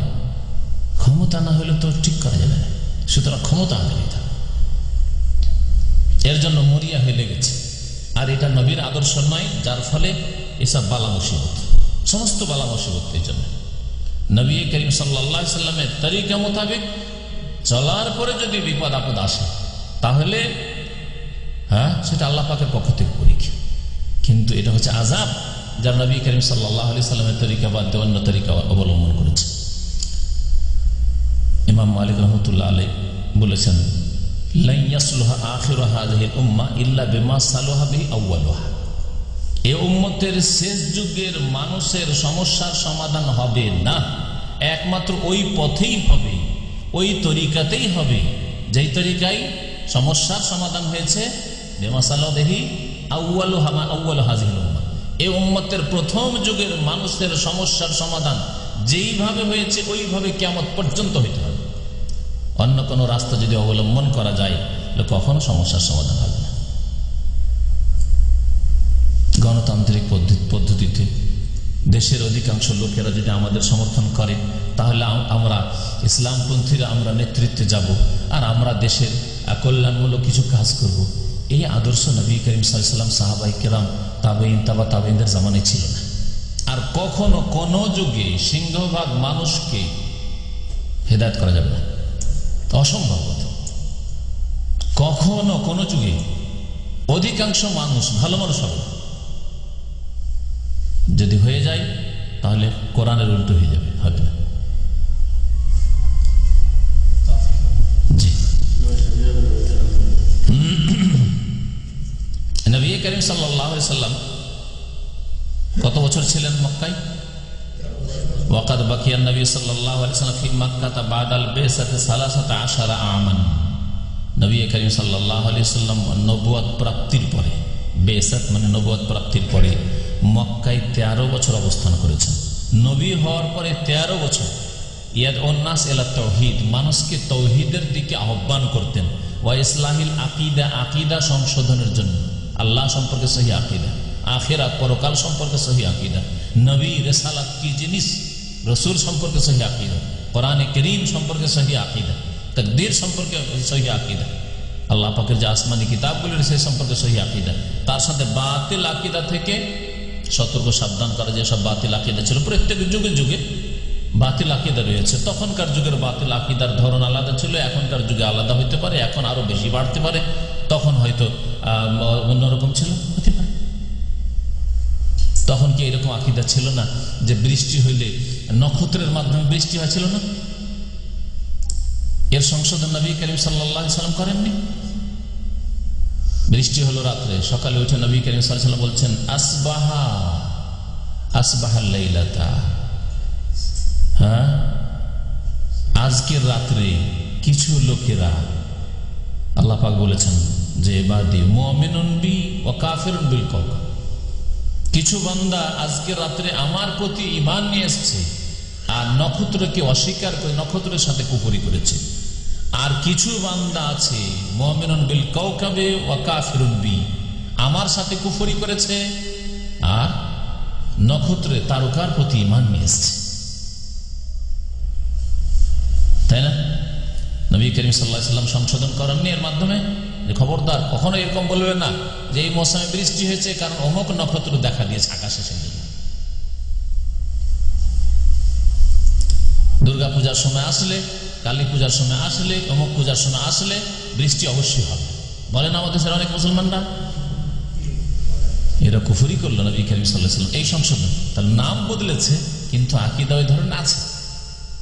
দেবদেবীর নাম বদলেছে, সময় সিজনের নাম বদলেছে, কিন্তু ওই শিরকি কুফরি আকীদা আছে। নবী করিম সাল্লাল্লাহু আলাইহি সাল্লাম সহি আকীদা মানুষের মগজে বসিয়েছেন, আর বাতিল আকীদাগুলিকে উঠিয়ে উঠিয়ে উঠিয়ে উঠতে করে, যেমন ঘাসকে একজন কৃষক মানুষ জমি থেকে, ফসলের জমি থেকে কত কষ্ট মেহনত করে উঠিয়ে ফেলে, নিড়িয়ে ফেলে, এক নিড়ানে হয় না, 2 বার 3 বার। দেখেছি আউশ, ছোটকালে আউশ ধান হইত আর এত ঘাস লাগতো, 15 দিন পর পর নিড়ান দিতে হইত, না হলে আপনার ফসল হবে না। তার চাইতে বেশি মারাত্মক হচ্ছে শিরক আর বিদআতের আকীদা। মুসলিমদের মগজ থেকে উঠিয়ে ফেলার মতো লোক যদি না হয় তাহলে খুব দ্রুত এই শিরক আর বিদআতের আগাছা ঘাস জন্মাবে এবং বড়ই শক্তিশালী হয়ে সমাজকে ধ্বংস করবে। তৌহিদ এবং আকীদার ইসলাহর আহ্বান করেছেন রাসূলুল্লাহ সাল্লাল্লাহু আলাইহি ওয়াসাল্লাম। এই সময়গুলিতে না মদ হারাম করা হয়েছে, না পর্দার বিধান নাযিল হয়েছে, না যাকাত, না রোজা, না হজ, অন্য কোনো বিধান নাযিল হয়নি। কোনো বিধান নাযিল হয়নি। হালাল হারাম ওইসব নয়। হালাল হারাম মাসলা মাসাইল যেসব কোরআনী আয়াত আছে সবগুলি প্রায় মাদানী আয়াত, নবী সাল্লাল্লাহু আলাইহি ওয়াসাল্লাম মদিনা জীবনে নাযিল হয়েছে। কেন এই কাজ করলেন? লিআন্নাহাল আসাস আল্লাযী ইয়াকুম আলাইহি বিনাউদ্দিন, কারণ এটাই হচ্ছে বুনিয়াদী বিষয় যার উপর দ্বীনের ঘর নির্মিত, দ্বীনের বুনিয়াদ কায়েম হয়েছে। নবী করিম সাল্লাল্লাহু আলাইহি সাল্লামের পরে যারা কোরআন সুন্নাহ দায়ী এবং যারা সংস্কারক সংশোধনের কাজ করেছেন তারা প্রত্যেক যুগে নবী রাসূলগণের এই আদর্শকে ফলো করেছেন, এই আদর্শ মোতাবেক জীবনযাপন করেছেন। ওয়াকাদ ইহতাযা দুআত ওয়াল মুসলিমুন ফি কুল্লি জামান হাযওয়াল আম্বিয়া ওয়াল মুরসালিন, নবী রাসূলগণের পথে তারা চলেছেন। ফাকানু ইয়াবদাউনা বিদ-দাওয়া ইলা তাওহীদ, সুতরাং তারা প্রথম তৌহিদের দাওয়াত দিয়ে শুরু করেছেন, আকীদার সংশোধনের চেষ্টা করেছেন। যদি তৌহিদ আর আকীদায় ত্রুটি থাকে তাহলে সেখান থেকে শুরু করতে হয়। অধিকাংশ এলাকায় আজকেও যে কোনো জায়গায় যান, অধিকাংশ জায়গায় তৌহিদ আকীদায় ত্রুটি আছে অন্যান্য ত্রুটির সাথে, সুতরাং তৌহিদ আকীদা থেকে শুরু করতে হবে। তবে যদি দেখেন যে এই এলাকায় দায়ীরা আলেম ওলামারা অনেক মেহনত করেছেন, এই এলাকায় এখন শিরক দেখা যায় না, এখন বিদআত দেখা যায় না, কিন্তু এই এলাকায় দেখা যাচ্ছে যে নামাজে ত্রুটি রয়েছে, জানো যেমন ভারত বাংলাদেশে আহলে হাদিসদের অবস্থা। এরা শিরক মুক্ত হইলেও অনেকটা বিদআত মুক্ত হইলেও এদের মধ্যে বেনামাজির হার অন্যদের মতোই, কোনো পার্থক্য নেই। তাহলে আপনাকে নামাজ দিয়ে শুরু করতে হবে, সেখানে নামাজ দিয়ে শুরু করতে হবে, কারণ নামাজ ছাড়া তাওহীদ থাকতেই পারে না। নামাজ নেই আর বলবেন এরা আহলে হাদিস, কখনো আহলে হাদিস না, সব কখনো গণাবেন না যে আহলে হাদিস। আহলে হাদিস কি করে হইতে পারে? এটা হাস্যকর কথা, হাস্যকর কথা। জন্মসূত্রে আহলে হাদিস, নামাজ পড়ে না, কোনদিন যদি নামাজ পড়ে তাহলে সহি তরিকে নামাজ পড়ে, নামাইতে পড়বে না। হ্যাঁ, কোনদিন যদি নামাজ পড়ে সম্মিলিত মোনাজাত করবে না, কোনদিন যদি নামাজ পড়ে তো রাফায়ে দান করবে। নামাজ মুসলমান হও কখনো নাই। ইসলাম আছে কিনা খবর নাই আর আহলে হাদিস বলবে কি?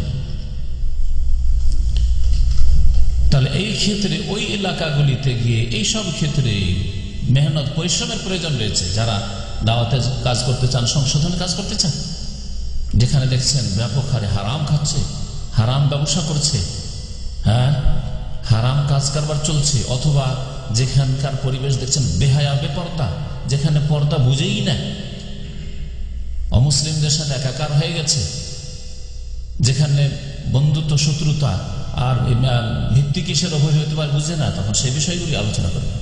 কিন্তু শুরু হবে দাওয়াত তাওহীদ থেকে।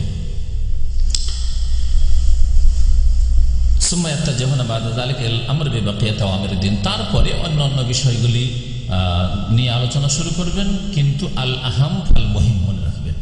আল আহাম মানে অধিক গুরুত্বপূর্ণ, আর ফাল মহিম মানে গুরুত্বপূর্ণ।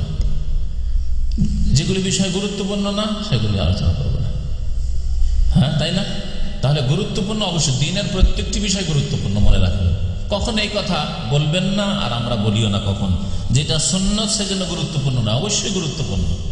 প্রত্যেকটি দ্বীনের বিষয়, ফরজ হোক, আকীদার বিষয় হোক, ইবাদত সম্পর্কিত হোক, আর আখলাক চরিত্র সম্পর্কিত হোক, ব্যবসা বাণিজ্যের বিবাহ শাদীর ক্ষেত্রে, বিবাহ শাদীর ক্ষেত্রে অনেক বিদআত আছে মুসলিম সমাজে, তাই বলবেন যে গুরুত্বপূর্ণ নয়? অবশ্যই গুরুত্বপূর্ণ, কিন্তু আল আহাম, আহাম ইসিম তাফজিল, আর মহিম হচ্ছে ইসিম ফাইল। আল আহাম মানে হচ্ছে অধিক গুরুত্বপূর্ণ। যেই বিষয়গুলো অধিক গুরুত্বপূর্ণ আপনার গ্রামে, আপনার সমাজে, আপনার এলাকায়, আপনি দূর দূরত্ব পর্যন্ত আপনার দাওয়াত যাচ্ছে, তাহলে যে বিষয়গুলি অধিক গুরুত্বপূর্ণ সেগুলি উপর আলোকপাত করতে হবে। আর তারপরে মহিম মানে যেসব বিষয় গুরুত্বপূর্ণ, আর যেগুলো গুরুত্বপূর্ণ নয় সেগুলি আলোচনা করে সময় আপনি নষ্ট করবেন না। কিসসা কাহিনী, কিসসা কাহিনী যদি নাও জানে মুসলমানরা, তাহলে তাদের ঈমান দুর্বল হবে নাকি? হ্যাঁ, বহু ঘটনা বলি আছে, কোরআনে কারিমে আছে, রাসূলুল্লাহ হাদিস আছে, কিসসা কাহিনী জানতে হবে। ইয়াজুজ মাজুজ আসবে এতটুকু জানাইতে যথেষ্ট। ইয়াজুজ মাজুজ কিসসা কাহিনী কি, কেমন করে আসবে, দাজ্জাল আসবে তো কেমন করে আসবে জানতে হবে? কোনো জরুরি নয়, কোনো জরুরি নয়।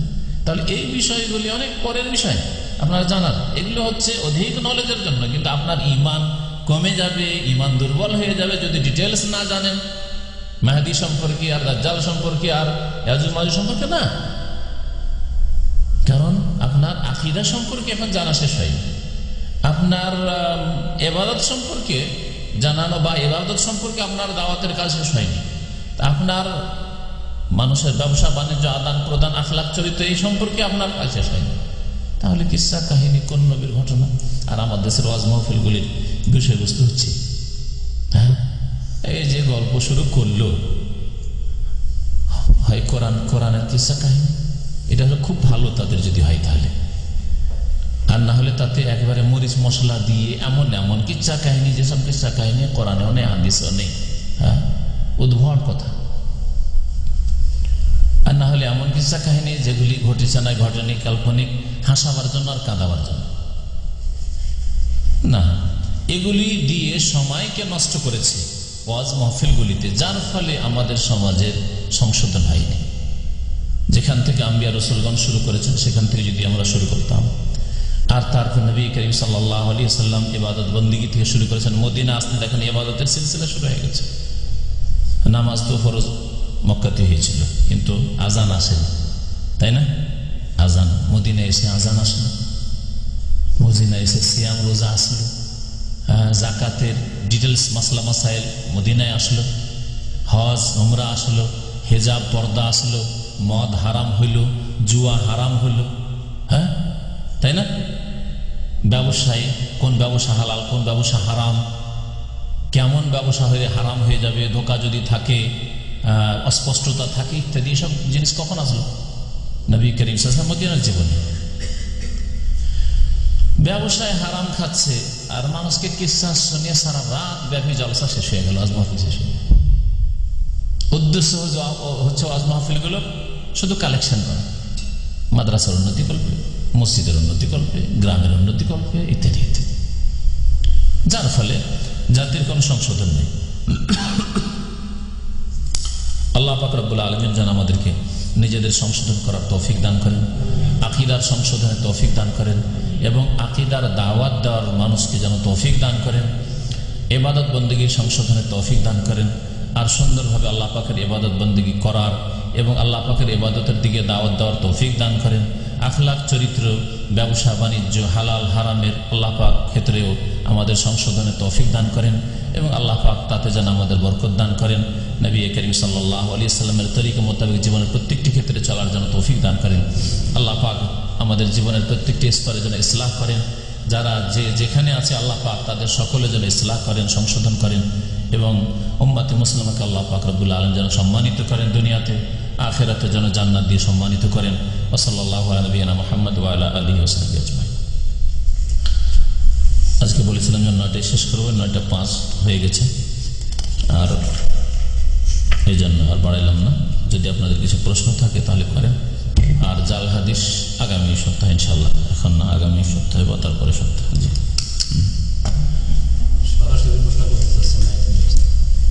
কোথায় তাড়াতাড়ি বলেন, সময় নেই, বলতে পারেন সময়।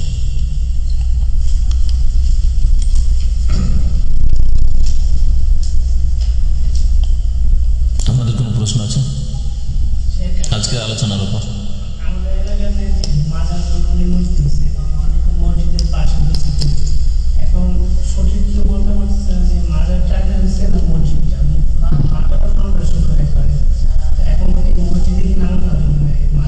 মসজিদের ভিতরে আছে কবর, দেয়ালের বাইরে আছে, হ্যাঁ বুঝছি, কিন্তু দেয়ালের বাইরে আছে কেন? দেয়ালের বাইরে হলে যদি এই মসজিদগুলি ভাঙা সম্ভব না হয় বা কবর সরানো সম্ভব না হয়, আর এলাকায় মসজিদ না থাকে, তো নামাজ হবে ইনশাআল্লাহ। কারণ ওই মসজিদে নামাজ হয় না যে মসজিদের ভিতরে কবর আছে। হ্যাঁ, ওই জন্য বললাম। তবে এগুলো শিরকের কারণ, আর শিরক হচ্ছে এজন্য ওখানকার মানুষ যদি পারে সেখান থেকে কবর সরাতে বা কবর নিশ্চিহ্ন করতে সেখান থেকে, তাহলে সেটা ফরজ, এবং এই ফরজ যদি আদায় না করে এলাকার সকলে গুনাহগার। এটা হচ্ছে ফরজে কিফায়া, অন্যায়ের প্রতিবাদ করা, অন্যায়কে নির্মূল করা। আর সবচেয়ে বড় অন্যায় হচ্ছে শিরক, আর শিরকের যেগুলি কারণ সেগুলি। সুতরাং এই অন্যায়ের প্রতিবাদের তিনটা স্তর আছে। ফালিয়ুগাইয়িরু বিয়াদি, বল প্রয়োগ করে, মানে এখান থেকে সরান কবরকে, কবরস্থানে গিয়ে দাফন করে, হাড়হাড্ডি থাকলে আর এটা নিশ্চিন্ন করে দেবে জায়গাটা, কবরের জায়গা। ফাইনাল আসতে যদি সম্ভব না হয় তো এলাকায় দাওয়াতের কাজ, ফাবিল ইসানি, বক্তব্যের মাধ্যমে, লিখনের মাধ্যমে এগুলির সম্পর্কে মানুষকে সজাগ করেন, এগুলি শিরক এবং শিরকের রাস্তা। ওয়াইন নামে আসতে তাও যদি সম্ভব না হয়, যে বক্তব্য করতে পারছেন না, লিখতেও পারছেন না, তবে অন্তর থেকে অন্যায়ের প্রতিবাদ করেন, শিরক কুফরের প্রতিবাদ করেন, এগুলি শিরকের কারণ। সুতরাং সেখান থেকে বাঁচার চেষ্টা করেন। যদি আশেপাশে মসজিদ থাকে অথবা সেখান থেকে হিজরত করা সম্ভব হয় তো হিজরত করেন। আপনি সেখানেই থেকে গেলেন শুধু 2-4 বিঘা জমির জন্য, পেটের জন্য কেন থাকবেন? নবী সাল্লাল্লাহু আলাইহি ওয়াসাল্লাম মক্কা থেকে হিজরত করেছেন, আপনাকে হিজরত করতে হবে না শিরকের এলাকা থেকে? বলেন।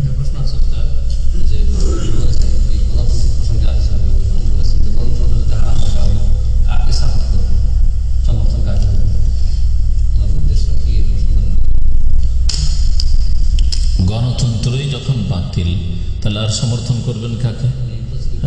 এই প্রচলিত কোনটাকে সমর্থন করা যাবে না, কোনটাই সমর্থন করা যাবে না। বাকি কথা হলো, একটা হচ্ছে আকীদার বিষয়, বিশ্বাসের বিষয়, যে গণতান্ত্রিক পদ্ধতির কোনো কিছুকেই সাপোর্ট করি না, এটা হচ্ছে আমাদের ঈমান।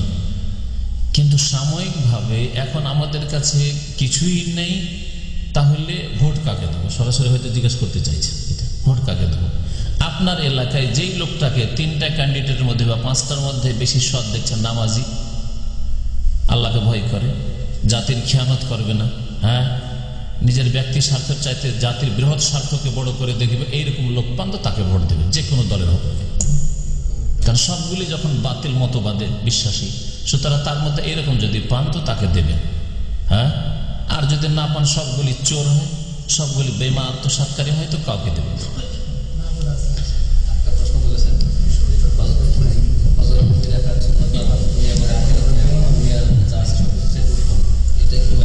কি বললেন? রাকাত আল ফজর খায়রুম মিনাদ দুনিয়া মা ফিহা, নবী সাল্লাল্লাহু আলাইহি ওয়াসাল্লামের হাদিস, যে ফজরের 2 রাকাত সুন্নাত দুনিয়া এবং দুনিয়া যা কিছু আছে, ধন সম্পদ, সবকিছুর চাইতে উত্তম। এর অর্থ হচ্ছে দুনিয়া, সারা দুনিয়ার যদি আপনাকে রাজত্ব দিয়ে দেওয়া হয়, তবুও ধ্বংসশীল, আপনিও ধ্বংসশীল, আপনার রাজত্ব ধ্বংসশীল। দেখলেন বড় বড় রাজা বাদশা কোথায় গেছে, সাদ্দাম কোথায় গেল, গাদ্দাফি কোথায় গেল, আরো সব দুনিয়া থেকে সব চলে গেছে, তাই না? আর তাদের নেতৃত্ব কোথায় গেল? সব চলে গেছে, সৎ হোক আর অসৎ হোক। এমনকি সৎ লোকেরা, সৎ যারা শাসক ছিল, তারা দুনিয়া থেকে চলে গেছে, তাই না? আগের তো দুনিয়ার সবকিছুই ধ্বংসশীল, চলে যাবে, কিন্তু ফজরের 2 রাকাতের নেকি ধ্বংসশীল নয়, সেটা থাকবে আপনার সাথে। এটা হচ্ছে এই হাদিসের অর্থ।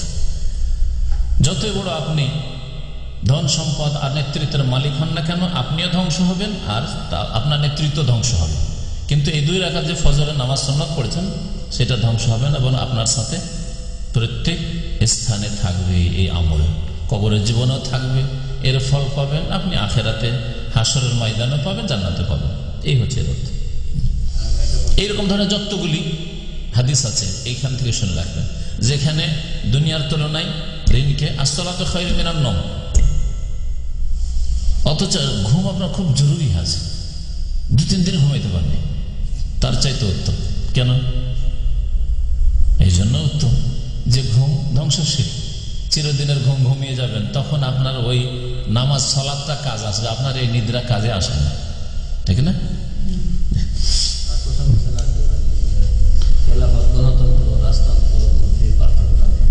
এগুলি বলার এখন সময় নেই, এত রাজনীতি কেন? তাহারাতের মাসলা জানে না মানুষ, নামাজের মাসলা জানে না। এখন যদি সহি উজু করতে বলে ঘাড় মাসা করে বসে থাকবো, আর খেলাফত আর গণতন্ত্র, রাজতন্ত্র। আমরা আদার ব্যবসায়ী আর উড়োজাহাজের কেন খবর নেব? হ্যাঁ, এইসব ফালতু কাজ।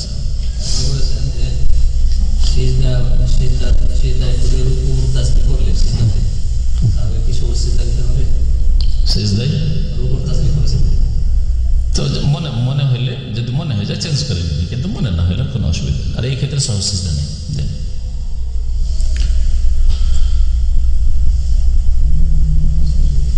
আর কোন যদি এই প্রশ্ন থাকে যে হ্যাঁ আপনাদের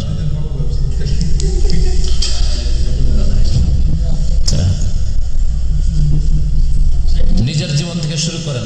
যারা রাজনীতির আলোচনা করতে চাইছেন তাদেরকে ভালো করে জিজ্ঞেস করছি, আপনার বিবির পর্দাটা ফুল হয়েছে? আপনার ছেলে মেয়েকে ইসলামের বুনিয়াদী জিনিস পিলার অফ ইমান, পিলার অফ ইসলাম শিখাচ্ছেন? 5 ওয়াক্ত নামাজি করছেন? হ্যাঁ, কথা বুঝতে পেরেছেন তো? দ্বীনের যেগুলো জিনিস আপনার ব্যক্তি জীবনের সাথে সম্পর্কিত, তারপরে পারিবারিক জীবন, তারপরে সামাজিক জীবন, অর্থনীতি, নিজের হালাল ব্যবসা বাণিজ্য, হ্যাঁ, তারপর কথাবার্তা সত্যতা আছে কিনা, গীবত থেকে বাঁচছেন কিনা, চুগলখড়ি থেকে বাঁচছেন কিনা। গীবতের রোগ থেকে আলেম সমাজ তো বাঁচতে পারে না। আলেম সমাজের মুখরোচক কাজ হচ্ছে গীবত করা। 5 জন আলেম এক জায়গায় বসলে তখন শুনে অমুক দায়ী আছে না, অমুক শেখ আছে না, অমুক এই যে আছে না, এই তো এইরকম। আজকে তো মুসলিম জাতির অবস্থা এরকম। ইমাম বুখারী রাহমাতুল্লাহ বলছেন, আমি আল্লাহর সামনে হাজির হয়ে বলতে পারবো যে আল্লাহ আমি কারো গীবত করিনি। আমরা বলতে পারবো? পারবেন কেউ যে আমি কারো গীবত করিনি? আল্লাহ যেন আমাদের মাফ করেন, আল্লাহ যেন আমাদের মাফ করেন। তো এইরকম হন ইমাম বুখারী রাহমাতুল্লাহ আলাইহি। তো তখনকার যুগে আব্বাসী ভোগবিলাসী খেলাফত ছিল। ভোগবিলাসী খেলাফত মানে রাজতন্ত্র ছিল আর ভোগবিলাসী ছিল। ইমাম আবু হানিফার যুগে তারা কি আমাদের মতো কাপুরুষ না দুর্বল ছিলেন? না জেলের কথা বললে তাদের ভয় লাগতো যে তারা সমালোচনা করেননি, বলেননি যে এটা কি চলছে? হ্যাঁ, কিন্তু বলছেন আমাকে আল্লাহ পাক কিয়ামতের দিনে গীবত সম্পর্কে জিজ্ঞেস করলে আমি বলবো যে আল্লাহ কারো গীবত করি নাই। আল্লাহ যদি জিজ্ঞাসা করে যে তুমি একটা হারাম খেয়েছো, আল্লাহকে বলতে পারবো যে আল্লাহ জীবনে কোনো হারাম খাইনি। ইমাম বুখারী সম্পর্কে এই দুটো কথা, দুটো রিওয়ায়াত আছে। চিন্তা করতে পেরেছেন তো? এইটুকু হন যেই দিন আপনি বলতে পারেন নিশ্চিত আমি গীবত সম্পর্কে আল্লাহর কাছে জবাব দিতে পারবো, হারাম খাওয়া সম্পর্কে নিশ্চিত জবাব দিতে পারবো, মিথ্যা কথা বলা সম্পর্কে নিশ্চিত জবাব দিতে পারবো, তখন আল্লাহ পাক খেলাফত এমনি দান করে দিবেন। শুনে রাখেন আমার কাছে। এইরকম লোক তৈরি হন, এইরকম লোক মুসলিম তৈরি করেন।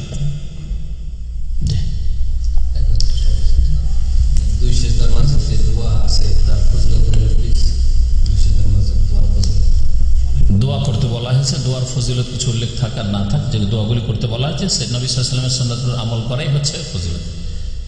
এই ডাকতে শুরু করেছে আমাদের জাকির সরকার, এখান থেকে শেষ করে আগামী সপ্তাহে ইনশাআল্লাহ, বা এই প্রশ্নগুলি আগামী এতে শুক্রবারের দিন এসা করে শেষ করবেন।